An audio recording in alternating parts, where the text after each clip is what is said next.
मोतीलाल नेहरू की शिक्षा दीक्षा कश्मीर में किसी मदरसे में होती है। खुद की जाति, गुण, गोत्र, धर्म का पता नहीं तो दूसरे की जाति पूछता है। राहुल गांधी को सिर्फ चिंता है तो रोहिंग्या मुसलमानों की चिंता है। राहुल गांधी को चिंता है तो आतंकी मानसिकता वाले लोगों की चिंता है। और लालू जी के फिसड्डी राजकुमार बताएंगे हमें, उनसे सीखना है क्या?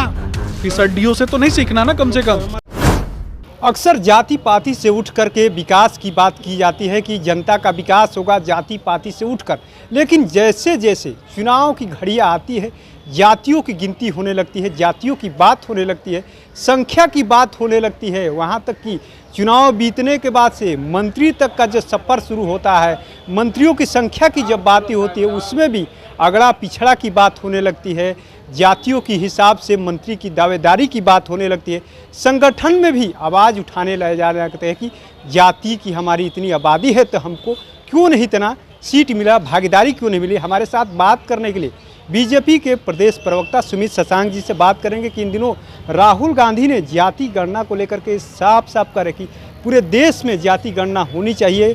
चिराग पासवान भी अब समर्थन में है, आप लोग के सहयोगी है, कैसे देख रहे हैं इस सब चीज़ों को? देखिए, दो प्रश्न आपने किए। एक तो जाति गणना की बात की, उसमें आपने राहुल गांधी का, तथाकथित गांधी का नाम जोड़ा और साथ में हमारे माननीय नेता चिराग पासवान जी जो कि गठबंधन के नेता हैं उनका नाम लिया। तो एनडीए को अलग करते हैं और इंडी अलायंस को अलग करते हैं, क्योंकि एनडीए कभी भी, एनडीए का कोई भी घटक दल एनडीए की विचारधारा से जुड़ करके नहीं आ सकता है। अब रही बात राहुल गांधी की, राहुल गांधी अपनी जाति बताए, ये भी तो बात है ना। राहुल गांधी के दादाजी नेहरू जी ने बताया कि राहुल गांधी नेहरू जी के दादाजी का नाम गंगाधर नेहरू था। क्या सच में गंगाधर नेहरू था क्या? ये भी तो बात होनी चाहिए। द लास्ट मुगल पुस्तक में ऐसे किसी भी व्यक्ति का नाम है ही नहीं जो दिल्ली का कोतवाल हो। द लास्ट मुगल पुस्तक में स्पष्ट रूप से बताया गया है कि 1857 में दिल्ली का कोतवाल जो है वो कौन से खान थे, इस पर भी बात होनी चाहिए। और 1857 की लड़ाई के बाद खास करके ये दोनों जो वहाँ पे दिल्ली के कोतवाल थे, दोनों चले गए थे कश्मीर, और बाद में मोतीलाल नेहरू की शिक्षा दीक्षा कश्मीर में किसी मदरसे में होती है। तो इस पर भी तो बात होनी चाहिए ना। जिसकी खुद की जाति, गुण, गोत्र, धर्म का पता नहीं वो दूसरे की जाति पूछता है, तो बात उसको करनी चाहिए जिसका खुद का पता ठिकाना हो। हम सजगता के साथ, खास करके एनडीए की बात करते हैं, तो एनडीए गठबंधन और भारतीय जनता पार्टी सजगता के साथ अंतिम पायदान पे बैठा हुआ हमारा जो प्रत्येक वर्ग है, चाहे वो SC ST समुदाय से आने वाले लोग हों, चाहे OBC वर्ग से आने वाले लोग हों, उनके संसाधनों के लिए, उनके सुरक्षा के लिए लगातार हमने काम किया है विगत 10 वर्षों में और आगे भी करते रहेंगे। लेकिन इन लोगों के सीने पर तो सांप लौट रहे हैं, क्योंकि सत्ता से इन लोगों को बेदखल कर दिया गया, इनको उखाड़ करके फेंक दिया गया। राहुल गांधी को सिर्फ चिंता है तो रोहिंग्या मुसलमानों की चिंता है। राहुल गांधी को चिंता है तो आतंकी मानसिकता वाले लोगों की चिंता है। मैं पूछना चाहता हूं आपके चैनल के माध्यम से कि कसाब ने भारत पे आक्रमण किया, कसाब ने भारत में बॉम्ब विस्फोट करवाया, और उसी कसाब की वकालत करने के लिए सोनिया गांधी के लोग क्यों पहुंच जाते हैं, सलाहकार क्यों पहुंच जाते हैं? इस पर भी तो बात होनी चाहिए ना। आतंकी मानसिकता के लोगों का समर्थन कांग्रेस पार्टी करती है, और खास करके ये नेहरू परिवार जिसने नाम में गांधी शब्द अडॉप्ट कर लिया है, ये लोग करते हैं। चलिए, आपने कहा ठीक है राहुल गांधी, लेकिन आप ही के दल में एनडीए में हिस्सा है चिराग पासवान भी जाति गणना की बात कर रहे हैं। कहाँ से विकास होगा? कहा जाता है कि जाति पाति से ऊपर उठ कर के बात करिए, लेकिन चिराग पासवान भी जाति गणना की बात करें। नीतीश कुमार ने बिहार में जाति गणना कराया, कोर्ट ने रोक लगा दिया, तो चिराग पासवान को समझना चाहिए इस सब चीज़ों को। देखिए, ये स्पष्ट रूप से सभी वर्ग को, सभी लोगों को समझना है कि भारतीय जनता पार्टी, एनडीए और एनडीए गठबंधन में भारतीय जनता पार्टी, आदरणीय चिराग पासवान जी, आदरणीय नीतीश कुमार जी, आप कितने भी नाम बदल लें, लेकिन ये कोई भी नाम एक दूसरे से अलग नहीं है। हमने ये काम किया, ये देखना है, और आगे भी हम ये काम करते रहेंगे। किसके लिए? सबके लिए। लेकिन मेरी बात आप समझने का प्रयास करें। लेकिन जैसे ही हम कोई काम करने वाले होते हैं तो गुप्त सूत्रों से जब इनको पता चलता है कि आगे ये सारी चीज़ें होने वाली हैं और इसके आगे ये सारी चुनौतियां हैं, तो ये लोग क्रेडिट लेने के लिए, विधवा विलाप करने के लिए पहुंच जाते हैं, सड़कों पे उतर जाते हैं। तो यही काम है कांग्रेस पार्टी का। कांग्रेस पार्टी के नेताओं के पास तो काम धंधा तो है नहीं ना। अब ये कुछ दिन पहले वोट जिहाद की बात कर रहे थे। जिहाद का मतलब क्या होता है पता है? जिहाद का, बाबर ने सबसे पहले जिहाद शब्द का नारा दिया था। किस लिए दिया था? सोमनाथ मंदिर पे आक्रमण हुआ तो उसका नारा दिया था। तो इसको, इनको जवाब नहीं देना था क्या? अपने छुट भैया नेताओं को, अपने छुट भैया प्रवक्ताओं को इनको जवाब नहीं देना था क्या? लेकिन ये जवाब नहीं देंगे अपने छुट भैया प्रवक्ताओं को। कांग्रेस में राहुल गांधी, आपने देखा होगा कुछ दिन पहले अपने कुत्ते को बिस्किट खिला रहे थे अपने नेताओं को नज़रअंदाज करके। तो क्या हैसियत है उनके नेताओं की राहुल गांधी के नज़र में?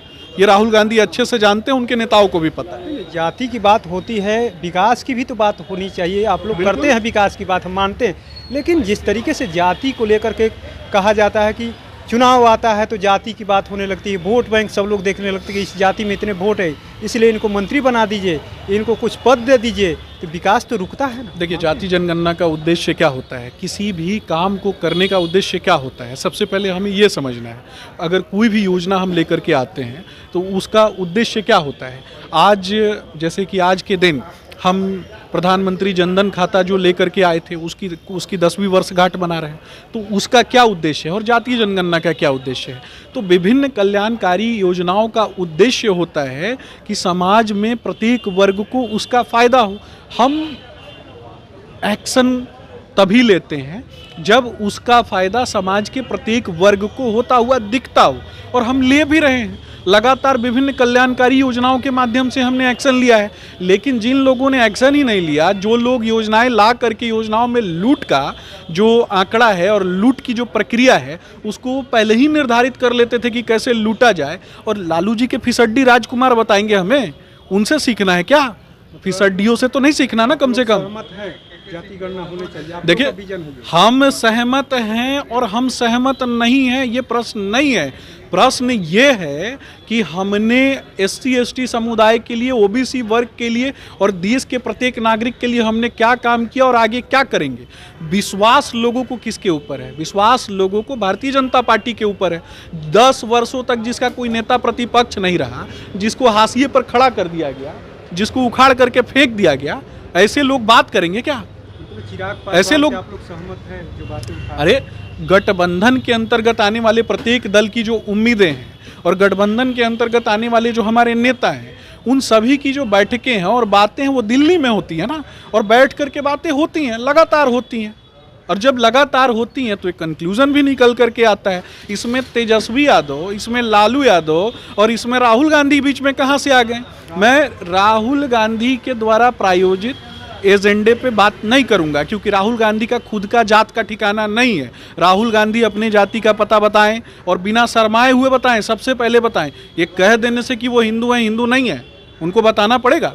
द लास्ट मुगल पुस्तक में क्या लिखा हुआ है, नेहरू जी ने क्या बताया, और दिल्ली पुलिस की आर्काइव्स में क्या लिखा हुआ है, भारत सरकार की आर्काइव्स में क्या लिखा हुआ है। डाटा है ही नहीं, वंशावली है ही नहीं, बता दीजिएगा कि हम ये जात हैं, तो अपना जात बताएं ना पहले, तो दूसरे का जात पूछें। तो आपने सुना किस तरीके से बीजेपी के प्रदेश प्रवक्ता सुमित शशांक ने राहुल गांधी से साफ साफ कह दिया अपना जाति उनको तो बताना ही चाहिए। वहीं चिराग पासवान को लेकर के भी इन्होंने क्या कुछ कहा है। जिस तरीके से चिराग पासवान ने जाति गणना की भी मांग किया है, राहुल गांधी भी जाति गणना की मांग करें, उसको लेकर के क्या कुछ कहा है वो भी आप वीडियो में सुनिए। तो ऐसे ही तमाम अपडेट से जुड़े रहने के लिए इनसाइडर लाइव देखते रहें।